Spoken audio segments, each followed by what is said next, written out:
Hey everybody, thank you so much for joining me today. Hope you're having a fine day wherever you may be. Before we get started with today's episode, I wanted to thank everyone again who have subscribed to this channel, whether recently or from the beginning.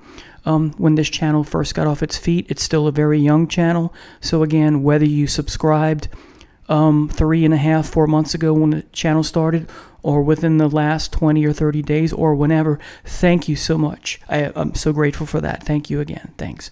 Now, today's topic is band members who I think were never the right fit. Now, before I get started in that discussion, I wanted to make clear that I am not someone who goes into a movie or a book or a piece of music or an album, or a song with a prejudged idea of what it's gonna be like. For example, a lot of people went into The Force Awakens with prejudgment of that this is going to suck, right?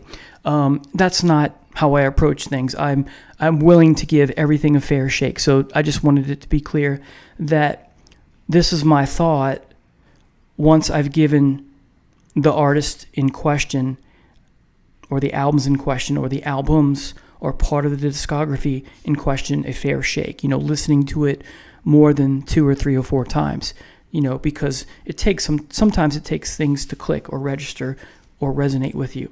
So let's go ahead and get started. There's quite a few here. I'm going to start with the most difficult artist/musician, because this is someone who I admire very much as a person and as a musician, and that is Sammy Hagar. So I remember when 5150 first came out, I was very excited. I was also skeptical at the same time. So skeptical and excited at the same time. I'm not sure what kind of emotion you would call that, but regardless, that's how I felt. And while I was never a big Sammy Hagar fan, because I wasn't familiar with much of his material, I knew I'll Fall in Love Again. I knew the song or songs from the heavy metal soundtrack, which I'm quite fond of. A couple others, right?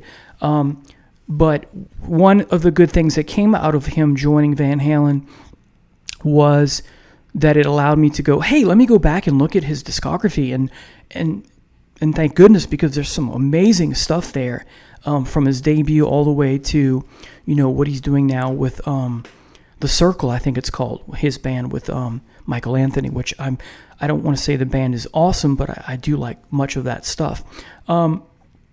So when it comes to Sammy Hagar, we're dealing with a long discography, whether Van Halen or not, solo, HSAS, etc., right? Montrose, right? And so I didn't go into, like I said, Sammy Hagar is now the member of Van Halen. Of course, people were saying it's going to be called Van Hagar. That turned out not to be true, thank goodness.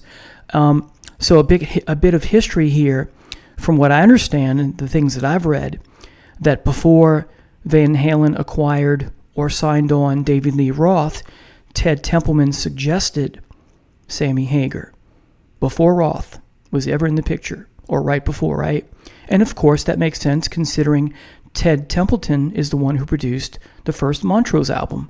And so, if you know that going in, like I did in high school, I thought, okay, well, this could work, right? So I was very gung-ho about the idea of Sammy Hagar joining the Van Halen brothers and Michael Anthony in the band. I was very ecstatic about that. And as history tells us,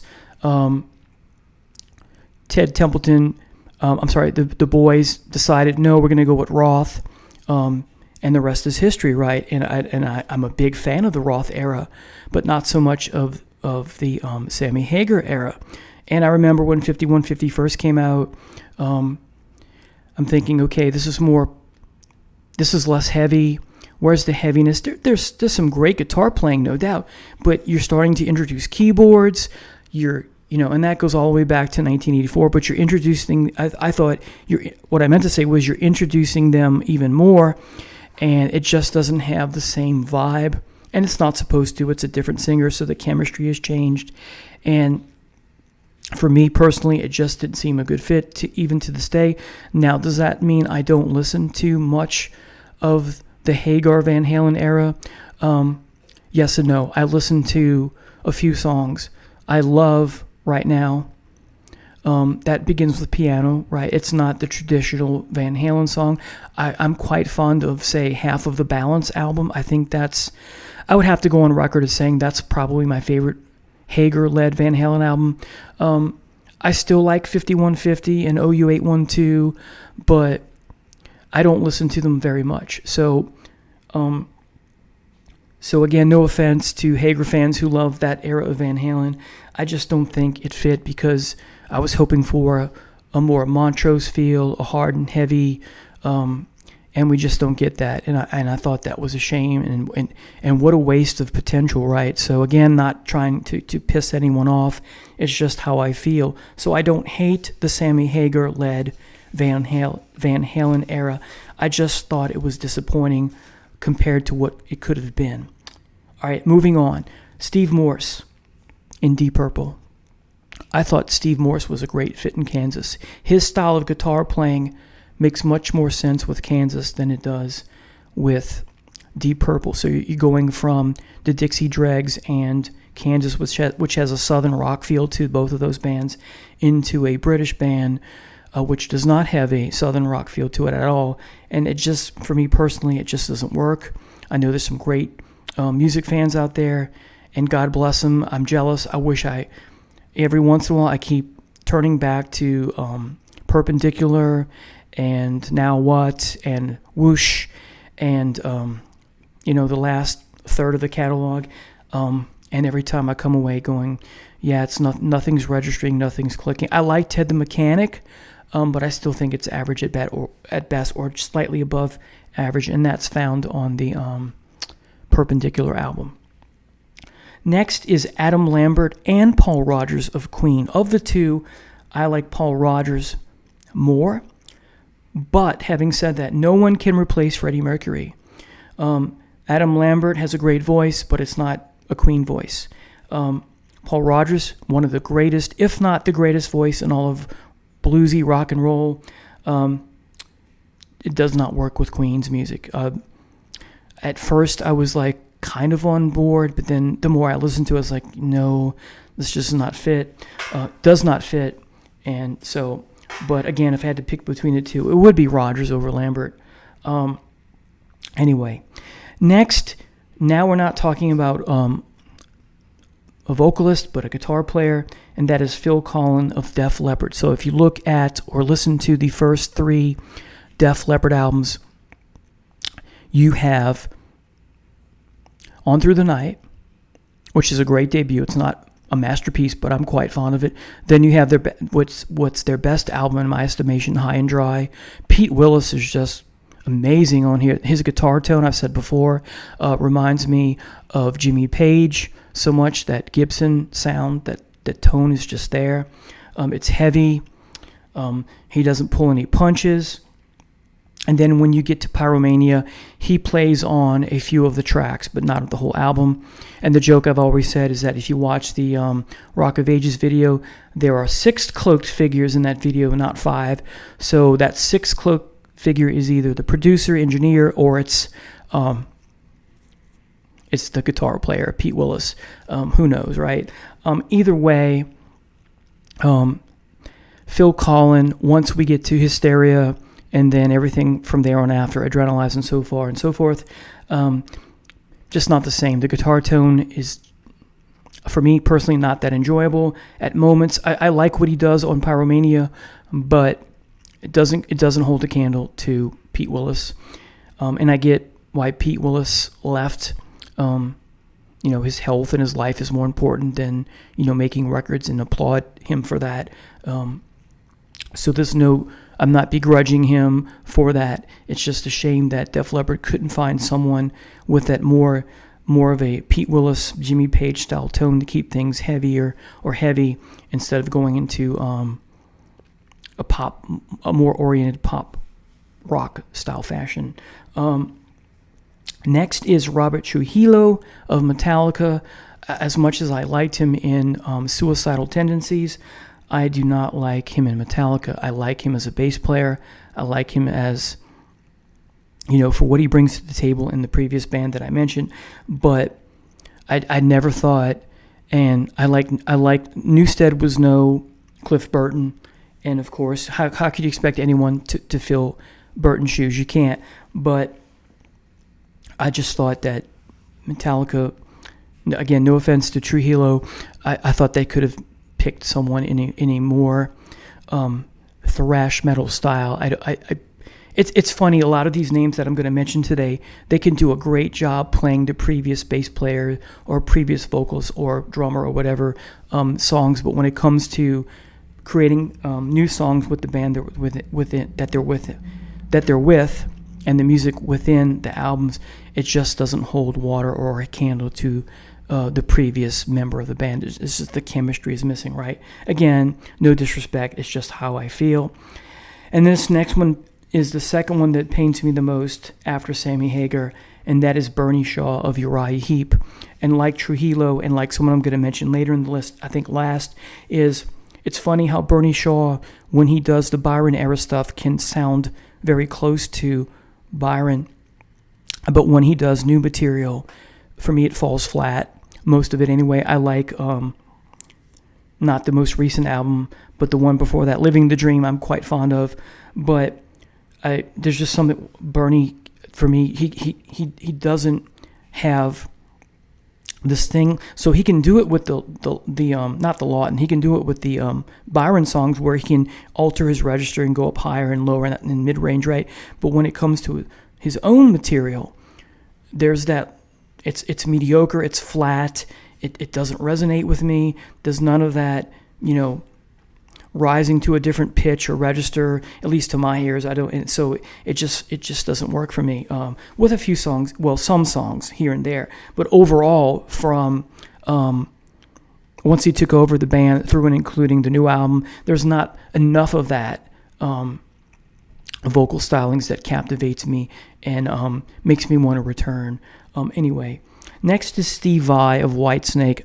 I like part of Slip of the Tongue, but I never thought he was a good fit in with Coverdale and crew. I never liked him in David Lee Roth's band either, but that's another story. So Steve Vai is that solo artist, like, Surfing with the Alien. I'm drawing a blank here. Anyway, so, and, all those, that solo guitarist, Vinnie Moore, right? Jason Becker, the Shrapnel Records, that kind of stuff, right? So just, he's better off on his own as a solo artist. And while I appreciate some of the songs on Slip of the Tongue, I just never felt that it meshed perfectly. There's some moments there, but there's just not enough. So Steve Vai of Whitesnake. Next is Craig Goldie of Dio. How do you replace? Now I'm forgetting the name of the guitarist on the first two albums. Vivian Campbell. Excuse me. Sorry for that momentary lapse of knowledge. How do you replace Vivian Campbell? You can't. But as we've seen through the history of rock and roll and metal and whatnot, there are people who come close to that. I don't think Craig Goldie came close to that at all. I never thought he fit. That once we get into Dream Evil, even Vivian Campbell's work on the previous album, Sacred Heart, doesn't hold it up a candle to the first two albums for whatever reason. Well, that's because of the fighting with Vivian not getting paid like Ronnie promised him and all that. But I thought Craig Goldie was a decent guitarist, but I never thought he was phenomenal like Vivian Campbell. Anyway, just it's very lackluster. Next is the Iron Maiden guitarist Yannick Gers. I think he played with Pat Travers. And why do you need... Well, first of all, he's in the band after Adrian Smith leaves, but Adrian comes back, and you keep him, and I get that. You don't want to... he needs a job, and you don't want to hurt his feelings and all that. You want to be loyal to him for the years that he's given to you. But Iron Maiden doesn't need three guitarists any more than April Wine needs three guitarists, if you ask me. I'm trying to think of a band where there are 3 guitarists and it works. Oh, Molly Hatchet. There are some, but I never thought Yannick Gers, once Adrian Smith came back, was a good fit. He, I don't know. I just don't like it. I'm sure he's a nice guy and all, but I'm sorry. It's not that I don't like him. I don't think his guitar playing is anything all that phenomenal, and that might explain why there's not much for me to like of Iron Maiden's back catalog. I think when you have 3 guitarists, one of them gets in the way.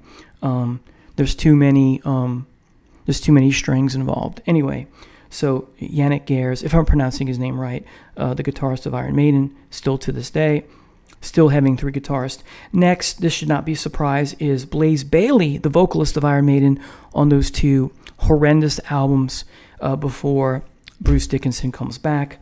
And that's all I have to say about that. Blaze Bayley is a great singer, but it doesn't fit with Iron Maiden. I like some of his solo stuff. Not much, but some of it. The next one is Phil X. Xenidus of Triumph, that last Triumph album, trying to be more metal than Triumph is known for. Can't replace Rick Emmett, sorry. This is not an album I like. Had it been under a different name, maybe I would have liked it. Who knows? There's something to be said about trying to put a round peg in a square hole, or vice versa, or whatever that phrasing is. And maybe it's a psychological thing. Who knows? But I just don't hear or see that as a Triumph album. It's like the next one I'm going to mention, and that is Calling All Stations by Genesis with Ray Wilson. Ray Wilson has an interesting voice, but it's not a Genesis voice. Once you've lost Phil Collins, and Peter Gabriel, there's no place to go but down, in my estimation. So I've so wanted to like this album, given the fact that I don't like much of the poppier stuff from Genesis, and I don't like it, so it's that simple. Next is Brian Howe of Bad Company. I remember hearing the first album with him once Paul Rodgers left, and listening to everything thereafter, and every time I was disappointed. So it's flat, it's stale. The songwriting and the lyrics and the music itself is just uninspired. Next, and this is going to shock a lot of people, is Graham Bonnet of Rainbow.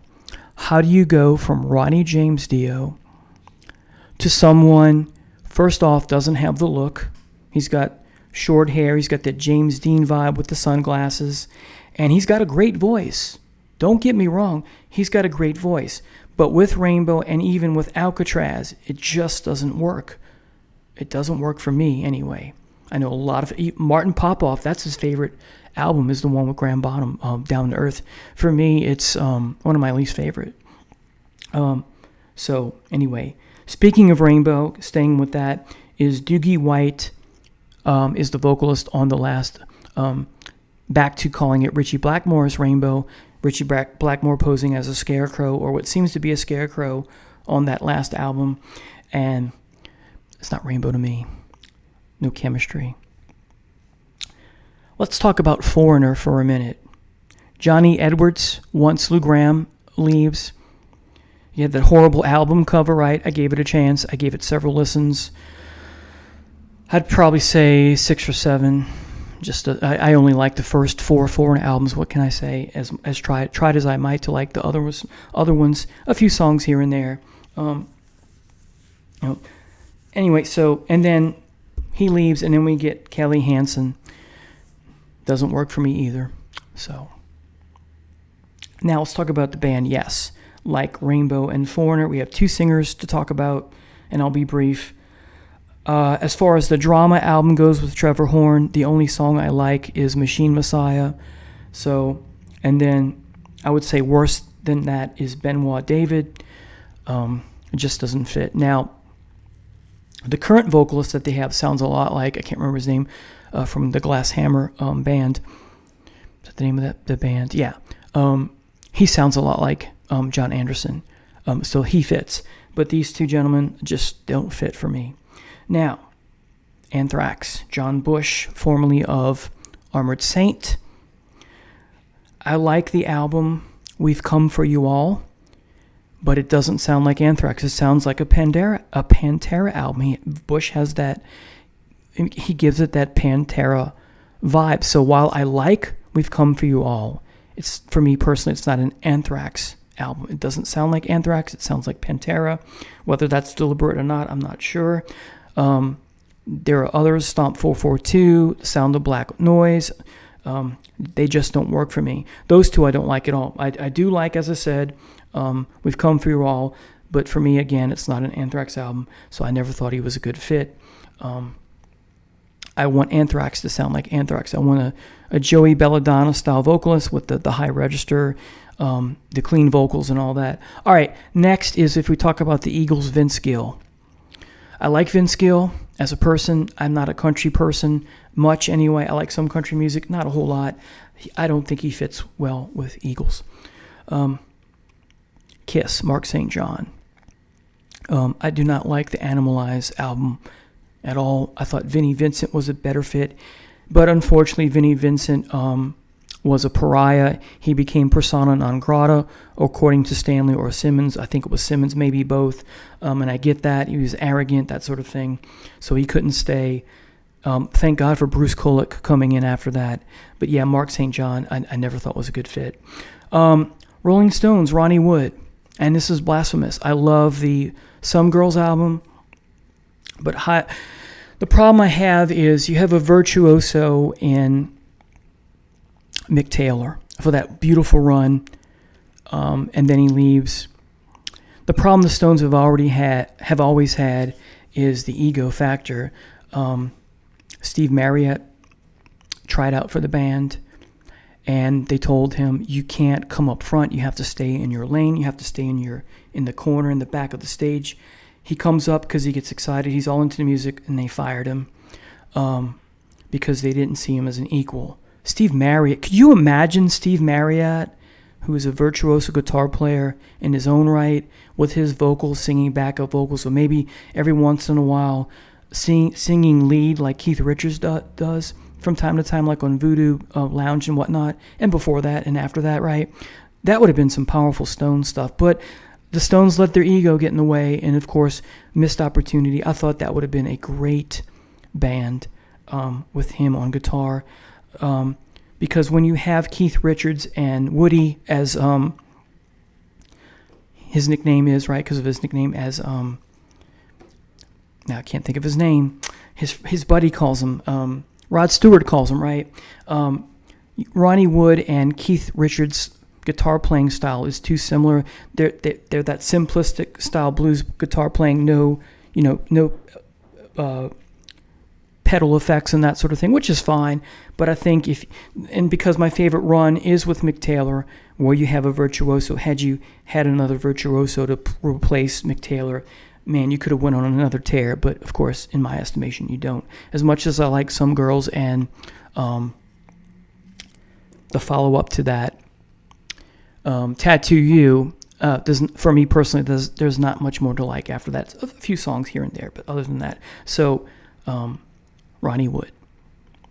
The next is Queensryche's Kelly Gray. He's only on one album, Q2K, and while I did get the chance to see Queensryche live with him on guitar player, I thought he was great with respect to playing the Chris DeGarmo stuff. He's a great guitar player, but when it comes to creating new songs, I just didn't think he was a good fit. And he's only on one album. After that, it's Michael Wilton for a few albums by himself on guitar. Next is Adrian Belew of King Crimson. So we go from the beautiful trilogy of Lark's Tongues and Aspic to Starless and Bible Black to Red, my favorite King Crimson era, and then Fripp breaks up the band for whatever reason, and then he brings them back with a new lineup with Adrian Belew. Adrian Belew can play guitar. I like what he does with Bowie. How can you not like someone who likes the Beatles, right? But turning King Crimson into a heavy version of the Talking Heads just does not do much for me. I like the song. It's on the Discipline album. It's a slow song. and now I can't remember the name of it off the top of my head, but most of that I don't like. Of those 3 albums, Discipline, 3 of a Perfect Pair, and Beat, I like 3 of a Perfect Pair the best. There's some industrial sounding stuff, sort of, and I love Larkstongue and Aspic Part 3. So Adrian Belew. The next is Joe Lynn Turner in his short stint with Yngwie Malmsteen. I love me some Joe Lynn Turner's voice. I love him in Rainbow, especially Straight Between the Eyes. I like some of the album before that, with the Doctors on the cover. I'm drawing a blank here. And the one after that, Bent Out of Shape, I'm not so hot about. There's a couple songs I like. The guitar playing in that is great, but the problem with Bent Out of Shape is the guitar playing doesn't fit with the pop stylings and vocals of Joe Lynn Turner's voice, where it works with the previous album for some reason, because I guess Joe Lynn Turner is singing a more bluesy style hard rock vein instead of the more pop stylings of the follow-up. Well, I had it, but it difficult to cure. Sorry about that. I like some of that. So Joe Lynn Turner, I do not think works very well with the 4th album from Yngwie Malmsteen. Just doesn't fit. Yngwie Malmsteen and arpeggios and heavy neoclassical styling does not work well with Joe Lynn Turner.